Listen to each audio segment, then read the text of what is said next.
ওই আমি হইলাম এই সার্কুলার অফিসের সার্কুলার ম্যান। দেশে যত সরকারি চাকরির সার্কুলার হয় সব আমিই দেই। আল্লাহর রহমতে দেশে শিক্ষিত বেকারের বাম্পার ফলন, তাই ইনকামও মাশাআল্লাহ। এই ধরো লোক লাগবো একজন, সার্কুলার দিলে আবেদন পরে লাখ লাখ। এখন একজনের কাছ থেকেই তো আবেদন ফি দেড় 200 নেই, তাইলে লাখ লাখ বেকার কাছ থেকে কি পরিমাণ মারি। ও মারি থেকে মনে পড়লো, গার্লফ্রেন্ড আমার কাছে একটা ডুপ্লেক্স বাড়ি চাইছে, টেকার ব্যবস্থা করুন লাগবো। যাই একটা সার্কুলার দেই।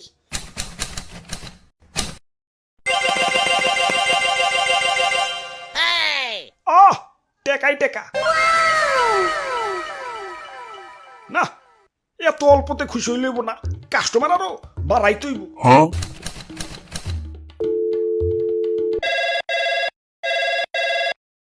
হ্যালো শিক্ষা বোর্ড, তোমরা প্রোডাকশন এত দুর্বল কে?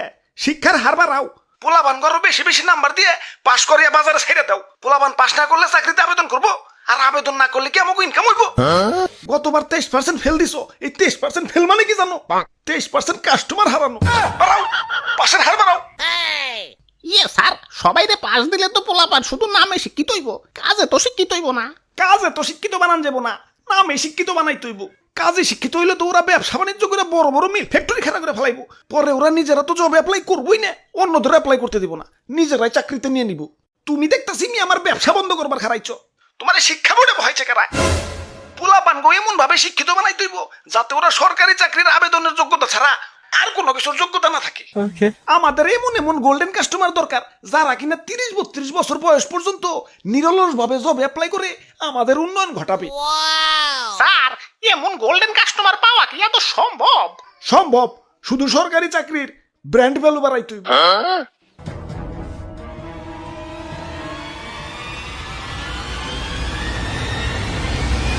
হ্যালো হ্যালো আন্টি, মেয়ার বিয়া কিন্তু সরকারি চাকরিওয়ালা সেরা সারা দেন না।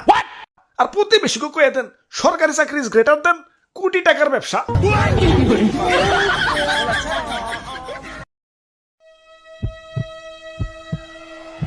আল্লাহ, যা করবার লাগছি সবই কইলাম বাদ দইয়ে। তুমি দেখো বেশি দুঃখ যাতে না পাই।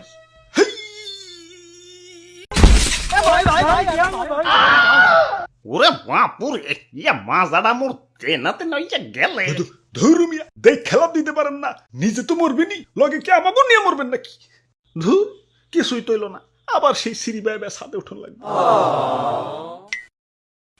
ওরে বাপুরে, ইয়া তুমি মরতে চাও কেন? আরে দাদু মরবার চাও মুকেলা, মরবার না পঙ্গু এবার চাই। পঙ্গু কাকা কেন কেন?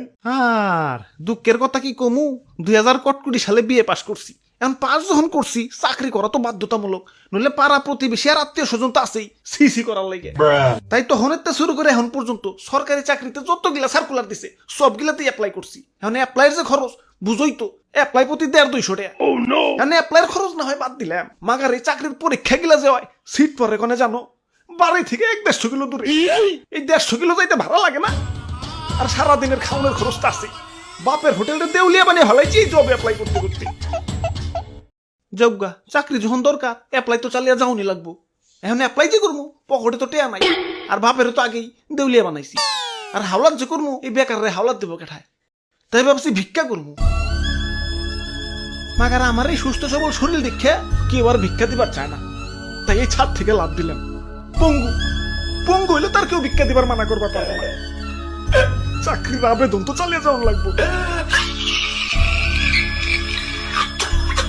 জীবিকা নির্বাহের জন্য চাকরি আর কতটা দরকার? সরকারি চাকরির আবেদনের টাকা জোগানোর জন্য একটা চাকরি আরো বেশি দরকার।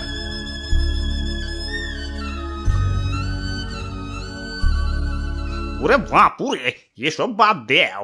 ইয়া তুই হার ছাত্র না হইলে ইয়া জব অ্যাপ্লাই করা বাদ দেও। আমিও বয়সকালে না বুঝা অনেক টিয়া ফুরাইছি। ইয়া তোমার দাদির পিছনেও তো এত টিয়া ফুরাই নাই, ইয়া যত টেনা ফুরাইছি জব অ্যাপ্লাই কইরা কইরে। তা দাদু বাদ যে দিবার কও, তা নিজেরা না তুই খারি মনে হয়? তুই খার ছাত্র না হইলে কি আর বিয়ে পাস করি? ওরে বাপুরে, এই ওভার কনফিডেন্সের কারণেই তো বাপেরে দিয়ে উলিয়া বানাইছো। এই অ্যাপ্লাইয়ের পিছনে যত অর্থ আর সময় ব্যয় করছো, এগুলা যদি অন্য কোনো কাজে ব্যয় করতা এতদিনে তো বিজনেস ম্যাগনেট হয়ে যাইতে। ঠিক কইছো দাদু, আর আমি যে কয়টা ফুরাইছি সেই টাকা দিয়ে আইফোন কিনা পারতাম। ওই আইফোন দিয়ে যদি টিকটকও করতাম এতদিনে সেলিব্রিটি ওই প্রিন্স কার সেলুন খোলা পারতাম।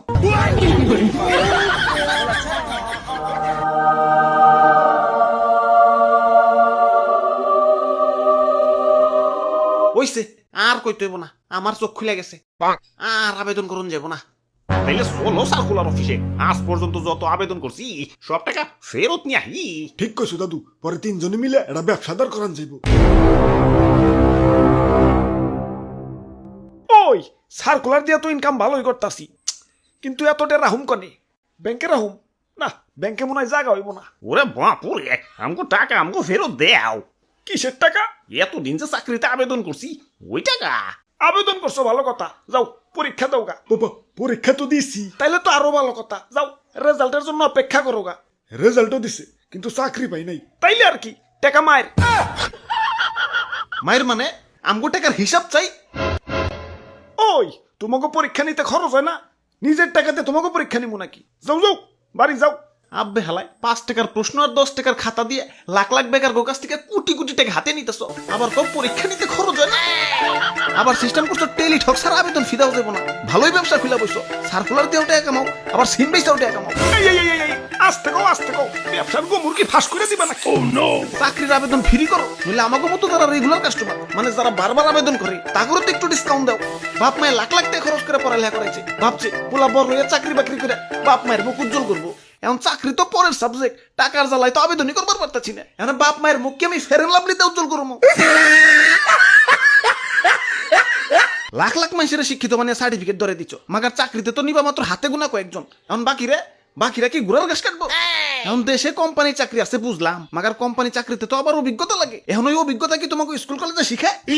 হালার অভিজ্ঞতা না হয় বাদ দিলাম, সেদিন ক্লাস 1 থেকে লয়ে ক্লাস 15 সবগুলা ওই তামা করে খুঁজাও কোথাও পাইলাম না যে কিভাবে টাকা কামাইতে হয়। ঠিক কইছেন ভাই, স্কুল কলেজে তো আর চাকরি করার যোগ্যতা বানায় না, আবেদন করার যোগ্যতা বানায়। বহুত হইছে, আর আবেদন করুম না, দাও আমগো ফেরত দাও। কেন আর আবেদন করবা না কেন? দরকার বললে ব্যাংক লোন নেও, তোমার বয়স তো আছে, বাপ মায়ের মুখ উজ্জ্বল করার তো চান্স আছেই। 30 বছর পর্যন্ত জবে অ্যাপ্লাই করতে থাকো না, দেখোই না কি হয়। ওরে বাপুরে, ওই আশায় থাকতে থাকতেই তো আমি মুরব্বী হয়ে গেছি। জীবনে না পাইলাম চাকরি, না পাইলাম সুকরি। 30-এর পর গিয়ে কি আর বিয়ের শখ থাকে? ঠিক কইছো দাদু। ওই তোমাকে আবুল তাবুল কথা শোনার আমার টাইম নাই, তোমরা যাও, আমার বহুত কাম আছে। আমার আবার চাকরির আবেদনের বয়স বাড়িয়ে আমার ডেট ওভার কাস্টমারকে আবার বেকান্ত হইব। তোমাকে মতো বেকার হয়ে থাকলে হইব না, ইনকাম বাড়াইতে হইব। চাকরির আবেদনের বয়স বাড়িয়ে আমার ডেট ওভার কাস্টমারকে আবার বেকান্ত হইব। ওরে বাপুরে, আমারে 2টা ভিক্ষা দেও। আরে দাদু এটা কি করলা বাবা, পাও বাংলাকে? ইয়া শুনো নাই নাকি চাকরিতে আবার বয়স বাড়াইতেছে? কথা না কইয়া ইয়া ভিক্ষা দেও, আমার আবার আবেদন করুন লাগবো।